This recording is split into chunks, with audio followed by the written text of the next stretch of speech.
Look what NYT published one day before mail bomb frenzy, it all makes sense now. When is the NYT ever going to be held accountable for the lies and promoting violence? If this was a conservative site posting things like that, they would be arrested. This is disgusting and typical of the far left. From Breitbart. The New York Times published a fictional story Tuesday that fantasized about President Trump's assassination at the hands of the Secret Service and a Russian operative one day before the nation was gripped by news of apparent mail bombs sent to prominent Democratic figures. Theomandashia.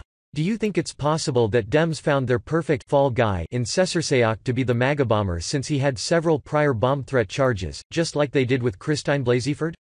Not trying to hide in a van is plastered in Trump stickers. In an article published in the New York Times Book Review, 5 writers conjured up fantasy scenarios about President Trump's future with the Russia investigation. One writer, Zoe Sharp Picture, took liberal fantasizing to the next level and wrote a story that ends with President Trump being assassinated by a Russian agent. The Times editors illustrate the piece, titled How It Ends, with a Russian flag sticking out of a pistol barrel. In the story, the Russian attempts to shoot the president, but his gun misfires. A Secret Service agent then offers his own pistol to the Russian. The Russian waited until they were a few steps past before he drew the gun. He sighted on the center of the president's back, and squeezed the trigger. The Makarov misfired. The Secret Service agent at the president's shoulder heard the click, spun into a crouch. He registered the scene instantly, drawing his own weapon with razor-edge reflexes. The Russian tasted failure. He closed his eyes and waited to pay the cost. It did not come. He opened his eyes. The Secret Service agent stood before him, presenting his Glock, but first. Here, the agent said politely. Use mine. Emphasis added. This assassination fantasy was published just one day before the media exploded with criticism for President Trump's rhetoric after a series of apparent mail bombs sent to many Democrat political figures Wednesday, including one sent to CNN's New York office. Just yesterday, author Zoe Sharp published a violent piece fantasizing about the assassination of President real Donald Trump in the pages of the. This sort of stuff is wrong. No matter the person. No matter the politics. No matter the president. Media and entertainment figures fantasizing about the assassination of President Trump has become disturbingly common.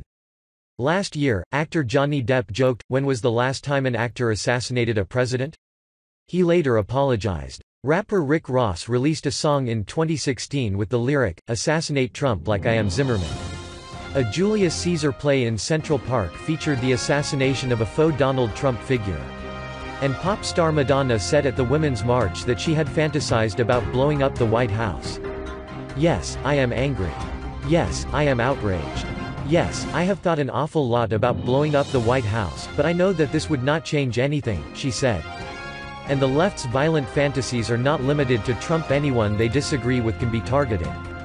A Julius Caesar play in Central Park featured the assassination of a faux Donald Trump figure.